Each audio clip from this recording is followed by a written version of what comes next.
they are not trained for the career. A lot of them, finish the degree, but it's not actually the type of the work that they will get. All right. So what we teach is not matching the career, but what I want to point out that is some backdrop. Toronto is already become the highest IT city in North America. They just overpassed San Francisco Bay Area. We have 353,000 IT workers in downtown Toronto, and then at the same time, like Bay, they are 30,000 behind us. So we are way past them. We have several major corporations like Microsoft, Intel, Uber, Sidewalk, all these top-notch, they're coming to Toronto, purely IT oriented. But I guess, STEM is one of the things that has been encouraging, but people also add in the A, which is this art, so it becomes STEAM. So what I want to ask you, optional question, whoever want to answer, but in our system, no EQAO, there's not, science is not part of it. Is it something that you will advocate, the STEAM education, or as well as like volunteer, the mega skill that we are much required in the society? So who want to shoot on this question? Okay, Sabah, you got a mic. Thank you again. I'm Sabir Chawala. I work for Dell Computers. My first job was with Dell Computers. Then I work with IBM also. So we've got a lot of opportunities right here, actually in Markham. There's Sun Microsystem, Oracle, Microsoft, Dell Computers, IBM. I can go on and on. So yes, that is the forefront. And even if your child may be educated in something else, but I believe what we need to instill values, what we need to instill is that, it's not one, it's got to be something else, ladies and gentlemen. There's opportunity, and that's what we need to make them understand, is that there's opportunity. Go out there and find your career that you love. And if it is basically arts, if you love to write, then go out there and be that writer. Be that cooperative, basically, producer. We've got great opportunities with companies that are basically right in our downtown core, which are doing companies like Pixar's, working with Pixar's, the Toy Stories. So you know what I mean? What I'm trying to understand is we need to have creativity. Creativity is so important to instill in our children, that when we instill creativity, the road of opportunity is much more broader. The road of prosperity is much more broader, and that's what I believe has been missing in the education system, is instilling creativity. So yes, IT is important. It's not the only thing, but creativity is certainly very important. That's what I believe, I think we should instill in our children, and that's what I am actually instilling in the creativity of in the children's, where I'm volunteering currently. In grade 11 classes, I'm going out there and saying, if it's not one thing, go out there and do other things. Lots of opportunity in our backyard, be it in 416, 905, wherever. Be creative, ladies and gentlemen. That's what I want to remind the parents out there, and everyone sitting out there, and all my trustees over there. Let's think about creativity. Thank you very much. Okay. So we have 100,000 temporary workers coming from all over the world. A lot of them are from South Asia, but in fact we have a lot of local students. They're not trained for IT, so they didn't get the job. So is our school system is still, like a sort of a position to fulfill the market, or just fulfill, making sure that they have enough education before they go to become the second level of life? I think STEM education is very important. That's the science, technology, engineering, and math. And I think you need to instill it at a very young level, at a young age grade groups, because STEM actually pervades in our everyday life. Like every day there are sciences, you're using medicines, engineering, so the bridges, the infrastructure, technology, it's advancing in leaps and bounds. We're looking at AI now, and mathematics, you use it every day. And that is something I think definitely we need to encourage at a young age. And what's great about STEM is it also dissipates the barrier. There is no gender or race. It basically, that is something that it's great for every kid. And I think we have to encourage them at a young age. Future jobs, looking at STEM jobs, 20% increase. That's big. There's a possibility that Amazon might be coming here. So again, future potential for job markets, but STEM is not the only route for career path for kids. They need to have an option. Yes, STEM is important, but you have to cater to the kids at a younger age, bring in more classes, more teaching, but you also have to teach and have a balance. There's got to be also, as Sabar said, the creative side. Jack Ma, who just retired from Alibaba, he says, yes, science, math, all that is very important, but the one thing that we need to teach young children, and that's something you can't teach computers to do, and one of the candidates said earlier is creativity. You have to get kids to be creative. Computers, you tell it what to do by giving it sets of codes, but it doesn't create on its own. It's us humans that do it, and we need to teach kids and give them that values, to give them that opportunity to be creative. But to do that, we also have to provide them that foundation of STEM. So it's very important. Thank you, Alex. So Helen, you want to speak? So every Asian parent wants their kid to become lawyer, accountant, medical doctor. Do you agree, or it's... I want to talk about the STEM and coding. To me, coding is very important. I can tell you that within the 5 years, 10 years, there's a lot of jobs we would not to see in the world or Toronto. Let's talk about very close. Tim Hortons or McDonald's. They don't really need a human to put ordering. So I'm very concerning our next generation, what kind of job they can do. So why I say coding, because coding is very easy to do if we have good teaching. I have been encouraged school board to encourage students to learn coding. That is the reason we have partnership with IBM, especially focused on girls. Girls can do coding.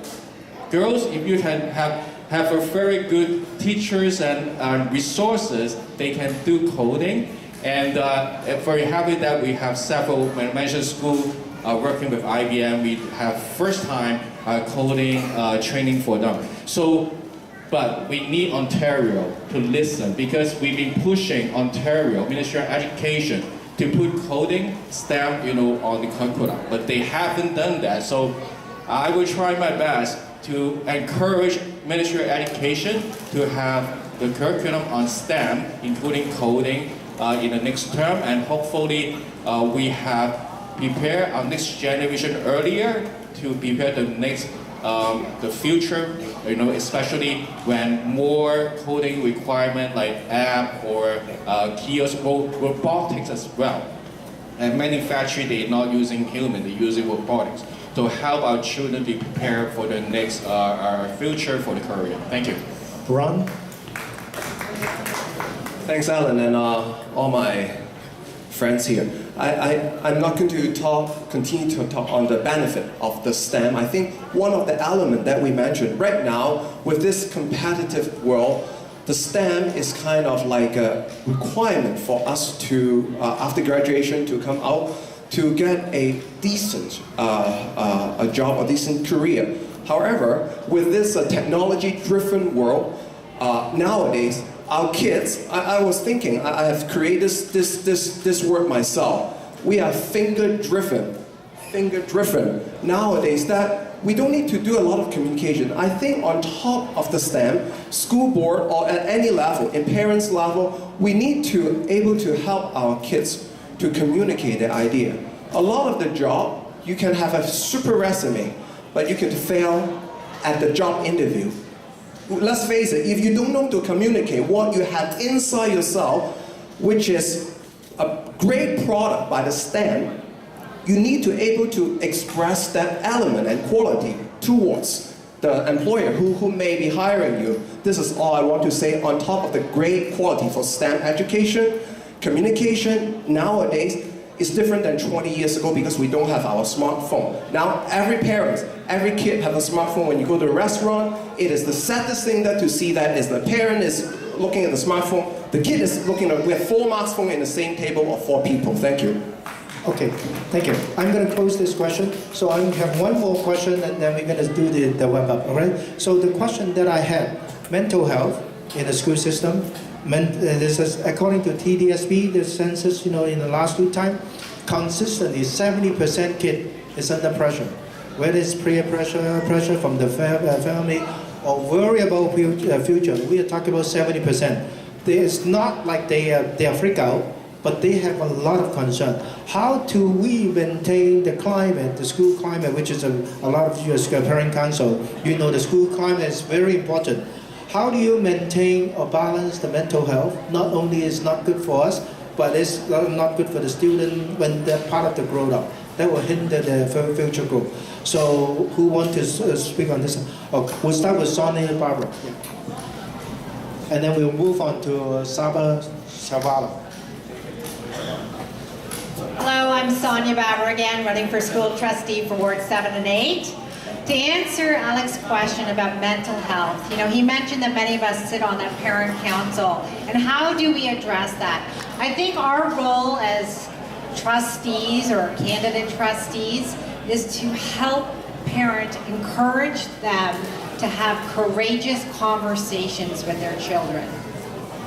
I say that again, we have to help parents have courageous conversations with their children. That will be the very first step. One of the things I do with my 3 kids is I ask every single day, who did you make smile today? What was the best part of your day? And what was the not so best part? And we do that every single day at the dinner table. And in terms of addressing issues, whether it might be mental health, we know that suicide prevention is very key on education today. Prevention, education, and awareness. And as a trustee, I will be encouraging that kind of communication, as Ron has said. We need communication, encouraging it with the parents, and helping them to have that courageous conversation. Thank you. Saba, go ahead. Thank you. So I'm Sabir Chawala. So, we're all peers over here, we're all great friends, but Sonia, I'm sorry I disagree with what you just said over here. How does a parent basically have that conversation when that child may not want to discuss or talk to their parents? So I believe as a school trustee, and the way that I'm volunteering is we need to take the forefront, instill that value, or maybe understand that teacher to help that child. That's something that is missing. Jerica and I were just talking about creativity. If we can empower our children, I say this again, if we can empower our children, then that mental health issue can go away. We as adults go through the same issues. Myself included, you folks over here. So what we need to do is, we as adults need to take that into the schooling system. Parents, I believe, are just as important. Parents have a lifestyle and they're busy with that, but I believe the school system, because remember, our child is spending approximately 8 hours in the school away from their parents. So if we are giving our children to the school system, you know what I mean, that guru, as I'm from India, we call it the guru, then we need to let our teachers know in the schooling system know how do we empower our children and raise them. If we raise them and raise the bar, not in education, but we will eliminate, not get rid of it, maybe eliminate mental health and the issue that our children is going through. And that's what I believe that I can bring into with mental health. We can help our children. Thank you very much. This is Sabir Chawala again. So Francio, how do you do that in French school board? How do you deal with a kid that is LBTG? And I've got to say that I've been the president or the chair of our Children with Learning Disability Advisory Committee at my board. And what I can say is that learning disability or mental health can take a lot of different perspective, if I can say. You have like gifted children have also problems in learning because you have to keep them interested in the classroom. If they are not interested in the classroom, then they will disconnect and they won't stay attentive to what they're learning in the class. When you have children with learning disabilities, or mental health in general, what is crucial and what you want to ask your school board to do is have proper professionals that are there to identify the problem. When they have identified the problem, they have to make quickly a proper learning plan to help the kid to perform and to learn properly in the classroom. And you have to have those services readily available. This is crucial. Some school boards have issues because there are so many kids in those factories that it's difficult for them to find the resources to quickly identify the problem. Whatever school board your kid is going to, if your school board does not have the service readily available, pay for it. You will see that in the long run, it will benefit your child. But again, in the French public system, we have smaller schools with less people that are inside our system. So it's easier to identify the issues and work with those issues to make sure your kids are going to get success and that the issues your kids have are identified, corrected, and proper learning plans are being put in place. So no more people want to speak? Oh. So Jerica is the last one. So after that, we will go to the 30-second wrap up. Mental health issues are very important, and it's actually increasing. I don't know if everyone knows, but the rates for school children age affected with mental health has increased every year. And this is because of many different issues, different issues. If you look at today's society, it's completely different from the past. We mentioned about technology. Technology is becoming an everyday part of our lives, and it's replacing social interaction. And Ron mentioned about communication. That's very important. Yes, communication.